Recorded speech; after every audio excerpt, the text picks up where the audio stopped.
Hi, Brock VandenBerg, President of TaliMar Financial, your trust deed and mortgage fund advisor. November 2021 was another successful month for TaliMar Financial. Not only did we nearly double the number of loans we funded as compared with the previous year, we had another very successful month of raising capital for our mortgage fund. Additionally, we continue to service a very healthy portfolio of loans with 0 late payment defaults and 0 maturity defaults. In just a minute, I'll share with you the numbers for November, but I wanted to first invite our Northern California investors to meet with me in Walnut Creek on December 21st. The purpose of the meeting is to first make an introduction to those current investors that I have not personally met, but also meet with new investors that would have an interest in our trust deed and mortgage fund offerings. The one-on-one meeting is an opportunity for you to learn a little about TaliMar Financial and for me to learn about what you're looking to invest in. These meetings provide me some great insight into what our investor community is seeking so that I can make the necessary adjustments in our offerings. If you are available to meet on December 21st, please take a moment to sign up using the link below. I have secured an office suite in downtown Walnut Creek for the meeting with snacks and drinks. I look forward to meeting you. Okay, let's take a look at the numbers. So I have changed up the platform a little to review the numbers and going to be going to more of a PowerPoint type presentation. So let's go ahead and get started. Wanted to first start with our accomplishments for November. Number one accomplishment is that we're going to surpass 8 million, or we have actually surpassed 8 million in total outstanding loans in the mortgage fund.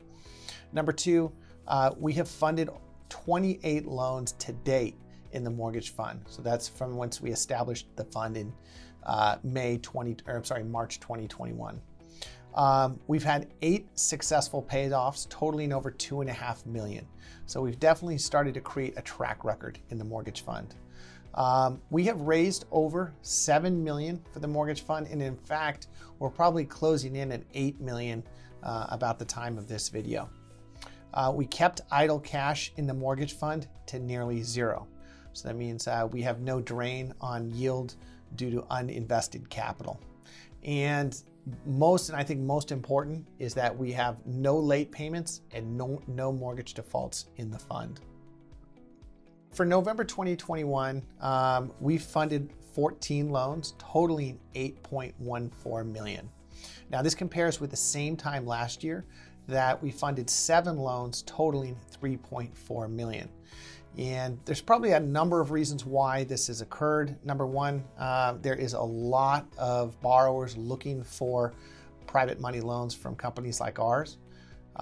Number two, we're doing a lot more marketing and targeted marketing towards the broker channel. So we're seeing a lot more deals through the broker channel.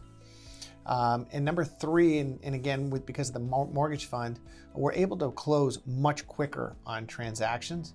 And so that has brought in a new level of investors as well. Now, 14 loans, that includes both loans that are going into the mortgage fund. Those are loans that going to trust deed investors. And then there's also loans that are going to the third party market as well. Let's look at the types of loans that we're funding. Again, the high percentage of loans that we're funding are still fix and flip and hold loans. So we funded 8 loans totaling 6.67 million of these types of loans. The bridge loan, which is a loan just simply secured, or typically is about a 12 to 24 month loan, and we use current valuations for underwriting those loans. We had 1 loan. We had no new construction loans. We're not really focused on doing a high level of construction loans. We prefer more the bridge loans and the fix and flip loans. And then we did 1 30-year rental loan. And I know there's been a lot of questions, Brock, what is the 30-year rental loan? Essentially what is happening is there are third-party capital providers that are looking to fund these kind of more traditional loans, but they're secured on rental properties. And they actually make a great conduit for our fix and hold loans. So borrowers will come to us looking for a short-term fix and hold loan where they purchase the property, rehab the property, then bring a tenant in. And then instead of losing that loan to another capital provider, we can actually refinance that fix and hold loan into a 30-year rental loan. And that actually has in itself brought more loans as more investors here that we can do that kind of fix and hold and then refinance into a 30-year rental loan has brought a lot more loans for the fix and flip and fix and hold business. Expectations for 2021. We started December very strong. We anticipate closing between 10 to 15 loans, and we should be funding between 8 million to 10 million in December. Now this is really important because we're getting ramped up. Our goal for 2022 is to fund 100 million or larger or more. And so we have to be prepared within the organization to be funding between 8 and 8.5 million a month. Current outstanding balance of our portfolio in total, we have 83 loans that we currently service, totaling just shy of 50 million. Now we're balancing between roughly 51 million and about 48 million, depending upon the number of payoffs that we have in a given month. We'll probably be jumping back over 50 million here in December. The average yield for an entire portfolio, and this is not just the mortgage fund, but this is the mortgage fund and all the loans that we service up for one-off trust deed investors, there's roughly 7.8%. Keep in mind that that number reflects some legacy loans that we've had for a couple of years in the portfolio, and also some seconds that we funded to individual trust deed investors. So you kind of see that yield a little high. In the mortgage fund, we have a total of 19 loans totaling 7.55 million. Keep in mind this number constantly is adjusting as we put more and more loans into the mortgage fund. Loans are getting paid off every day, more loans are getting put in every day. So that number typically jumps around. But the average lender yield right now before fees is roughly 7.65%, and that's an annualized yield in the mortgage fund. As mentioned earlier, we have payment defaults. We have 0 loans with payment defaults and 0 loans with maturity defaults. The mortgage fund. So as I had mentioned, we're having a lot of success raising money for the mortgage fund. I think this month we should raise roughly another $1 million and should be exceeding over 8 million for the mortgage fund here shortly if we've not already. But currently we have 42 investors in the fund. As of December 15th, that was totaling 7.7 million. 19 loans totaling 7.55 million in the fund. As I had mentioned before, that lender yield in the mortgage fund is roughly 7.65% before fees. Loan to value for the mortgage fund is roughly 63.23%. And again, no payment defaults and no maturity defaults. In the mortgage fund, I broke down this month kind of the property types that of loans that we have in the mortgage fund. As you probably can see here, overwhelming majority are single family residences, which is what we like. It is the most liquid type of real estate. And so our focus is that SFR. If you look at the second is industrial, is roughly 11%. Commercial is about 5.86%. And actually this should be land, which is 6.61% of the fund. We don't do a lot of land and probably stay away from it unless it's an infill site and it's ready to be developed. We're not going to be doing any raw land in this fund. Loan type, again, majority of the loans that we have in the fund are bridge loans. So we define bridge loans as loans that are based on current value. And the borrower is not intending to improve the property over the duration of the loan, or we're not underwriting to that improvement. That kind of differs from what a fix and hold loan or fix and flip loan is, where we're underwriting to future value. The intention of the borrower is to renovate the property and either sell the property or hold it as a long-term rental. But either way, they intend to improve the property over the course of the loan. Most likely our loan includes a renovation reserve. So we're going to hold back a piece of the loan, hold that in an escrow account, and then disperse that to the borrower over the course of the renovation. These loans, fix and flip and fix and hold loans, have an outstanding duration of on average of around 9 months, maybe quicker if the renovations aren't heavy. Bridge loans are actually around 18 months. By county, again, we're overwhelmingly invested or funded in the San Diego marketplace. That's just simply because it's our backyard, we market to. And we're going to continue to focus on the San Diego market. Many of you have seen how hot the San Diego housing market is, extremely strong.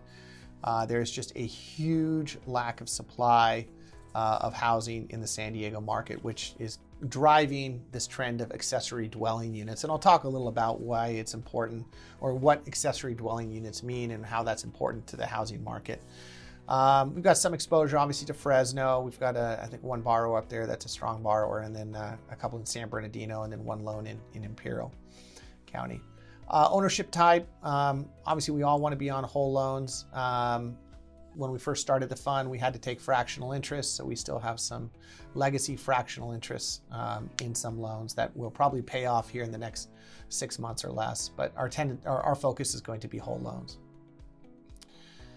Let's talk trends. What are we seeing in the marketplace? I had mentioned the term ADU, or accessory dwelling units. Here in San Diego, it's an extremely popular product type. People are building accessory dwelling units onto their single family homes for additional rental income.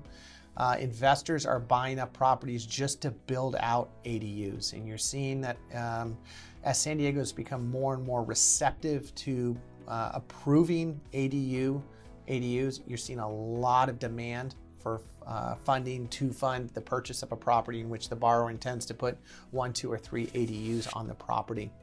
Also, vacation rental loan requests. Vacation rentals are still legal here in San Diego, and they've become a huge investment focus for many investors. And so we continue to provide financing for investors that are buying properties up with the intention of holding them as vacation rentals. Fix and hold loans. And I talked a little about this. We see a huge demand for people buying property, rehabbing the property, putting a tenant in place, and then refinancing that loan with a 30-year rental loan. The reason why it's become so popular is not only is it more difficult to find properties here in San Diego to do short-term fix and flips, but the 30-year rental loan has become much easier for investors to get approved for. So no longer do they have to submit tax returns. It's not based on their income. It's simply based, the 30-year rental loan is underwritten to an appraisal, to their current credit, and the income generated from that specific property. Why it's also important for us is that we can market to investors saying that, look, we can close on a fix and hold loan, put that into the mortgage fund, let that borrower renovate the property over a 6 to 9 month period, and then refinance that loan with a 30-year rental loan. It's become extremely popular, as I had mentioned, and so that has been attracting a lot more fix and hold loans to the mortgage fund. Other trends, transaction speed is essential. It's just quicker and quicker these days. I know a lot of our investors that are currently invested with us will notice that we sometimes exclude self-directed IRA investors from loans. And the reason being is that because once the borrower signs our term sheet, we only have 3 to 5 business days to close on these properties. They're submitting offers, telling the seller that they can close extremely quickly. And so we have to be able to act that quickly. It also allows us to be much more aggressive and win more deals because we have the ability to close quicker. Broker submittals have increased. This was one of the primary reasons we decided to go the mortgage fund route, was because we become more marketable to brokers that would bring us deals.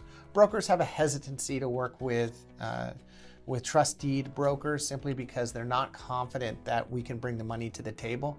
But as soon as we say we manage a mortgage fund and that we have available capital to deploy, we see they're much more apt to utilize us to fund their deal. We're finding IRA custodians are working quicker. And so we did put a lot of pressure on our investors on loans that needed to close quicker.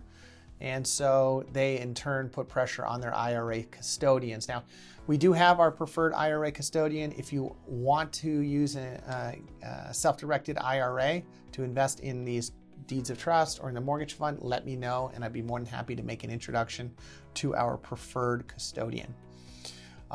Institutional capital remains aggressive. We are competing heavily with institutional capital, Wall Street money that has come in and loves these yields. It continues to put pressure on the yields, driving yields down, which is kind of what you've seen over the last couple of years in trust deeds, is that the returns have come down. So we still see that institutional capital in the marketplace, and we can continue to market or compete with it. All right, common question that I am receiving: can I invest with a self-directed IRA in the mortgage fund? And the answer is yes. In fact, it is probably a preferred option to invest with your self-directed IRA in the mortgage fund because, number one, it's not subject to the unrelated business income tax, or UBIT. For those that don't know, UBIT, if you invest with a self-directed IRA and you leverage your investment with a self-directed IRA, so that means that, let's say you're buying a single-family home with your IRA and you decide to get a loan for 50% of the purchase price on that on the purchase. Well, your IRA now, you're subject actually to a 50% tax on or 50% of the income generated, either the monthly income or from the sale of the property, would actually be taxed because you used leverage to purchase that investment. Because we're structured as a REIT, you are not subject to UBIT. So you're not subject to this tax on the income generated from the leveraged component of your investment. Now, we do use leverage in the fund. We don't use it technically to increase the yield of the fund, but we do use it so that we can ensure that your funds are always invested. We may borrow to close on a loan, knowing that another loan is closing soon. So instead of waiting for that loan to pay off, having the cash sitting in the account not earning interest, we'll go ahead and use leverage to close on another loan and then repay that leverage that we used from the sale of another loan, so that we're constantly making sure that your money is at work. So going into 2022, what is our focus? Number one, the focus is going to be raising capital for the mortgage fund. Right now, we're approximately $8 million in total capital raised. We anticipate being around $30 million by the end of 2022. And 30 million is going to be an important number because it should be sufficient, at least for right now, to cover all the loans that we're originating. Number two, increase the average loan size from 559, which is what we have today, to 750 to $1 million. And the reason that's important is that when you do smaller loans, it's much harder to keep the money outstanding just simply because it's a smaller loan. You've got to do a lot more loans on a smaller level to keep the money outstanding in the mortgage fund. So our focus, if we're at 30 million, to be right around that 750 to $1 million mark on the average loan size. Now, we never really want to go beyond any one loan to be greater than 10% of the total fund, be too much exposure to that individual trustee. But you do want to get to larger loan sizes so that you can ensure that the funds in the mortgage fund are outstanding. Our other focus is to bring in more self-directed IRA investors. Now, the fund is limited to 25% self-directed IRA per ERISA laws and regulations. However, we are currently around 10 to 12% of the total mortgage fund, so we have plenty of room for self-directed IRA investors to come in. And one thing I did forget to mention for self-directed IRA investors is that the advantage of investing in the fund over individual trustees is that you don't have the transaction costs that you have on self-directed IRA on individual trustees. So you're not submitting a buy-sell authorization agreement for every single transaction. If you do decide to just reinvest the funds, every deposit isn't going to be charged. Those funds just get redistributed back into your interest in the mortgage fund. And then when you're ready to take some or all of your investment funds out of the mortgage fund, you just have one transaction fee for that one transaction. So I highly recommend, if you are invested with a self-directed IRA, to consider in individual trustees, consider moving those funds into the mortgage fund. We're going to focus on the broker channel. The broker channel is a nice way of bringing in more deal flow into the fund. Additionally, brokers, especially better brokers, will do the due diligence up front to ensure that that loan that they're bringing actually meets the credit box of our mortgage fund. And then last but not least is build out the mortgage fund investor page. So a lot of you are asking for more detailed information on the mortgage fund.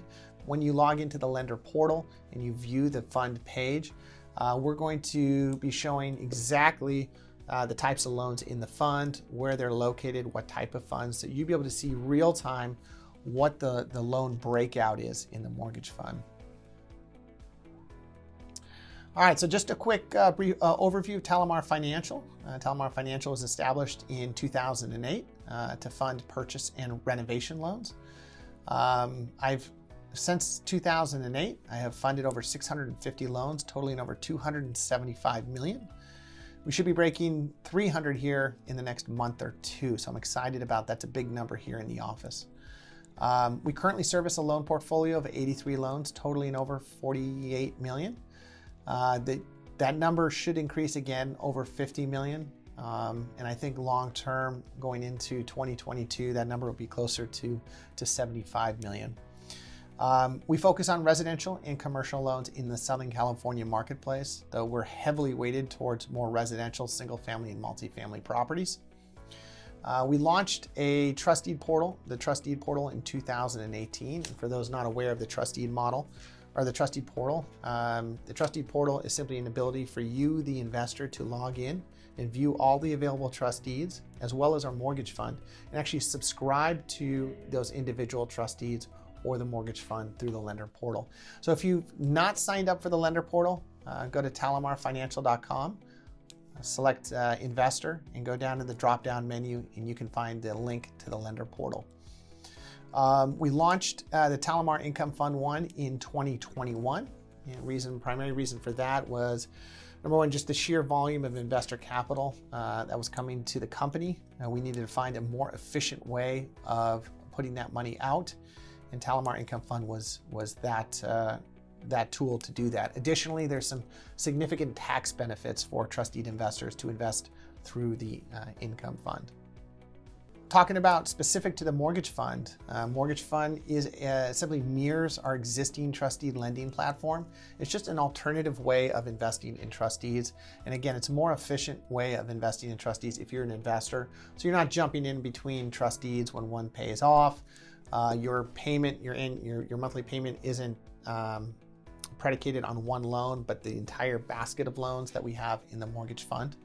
I talk about a more consistent investment option. So again, you're not jumping in between trust deeds when they're being paid off, and then you're not competing with other investors when we release a new trust deed. As I mentioned, there's some tax advantages of it investing through the REIT or the fund because it is structured as a real estate investment trust. Many of you would be qualified for the Qualified Business Income Tax Deduction, or QBIT. QBIT simply states that in pass-through entities, those investors or owners, shareholders of that entity, only 80% of that income is actually taxed. The remaining 20% is a non-taxable event. You'll need to talk to your CPA and ask them if you qualify for QBIT though. Yield will be higher in the fund, and this is a common question that I get. Why is the yield higher in the fund than individual trust deeds? Well, number one is just a much more efficient way for us to invest your capital. It's easier for us to have you pool your capital and us fund loans out of the fund versus trying to aggregate all those investors on closing day, having them wire into the fund, and then taking those investors and boarding them onto the FCI, our loan servicers platform. It is very costly and takes headcount to do that. So the fund will always offer a higher yield. And then our ability to track better loans and transact quicker. So the mortgage fund allows us internally to attract better yields, especially from mortgage brokers, and then transact much quicker. We're not reliant on investors, number one, to wire their funds in at close, number two, to make decisions if that loan meets their specific requirements or not. So those are some of the advantages of the TaliMar Income Fund 1. I want to say thank you for listening to our presentation. Our team here at TaliMar Financial works hard to provide you the best investment options, should it be with the mortgage fund or individual trust deeds. We continue to seek ways to make the process more smooth, reduce risk to the investors, and offer a high level the highest level of service that we can offer. If you felt this video was interesting, would you please provide us a like and subscribe to our channel? Our team is constantly posting content that we feel would be beneficial to you, including before and after images of projects we funded, market information, and general industry knowledge. If you have any questions or topics that you would like us to address, please don't hesitate to reach out to me. Thanks for listening, and I look forward to providing you next month's update. Thank you.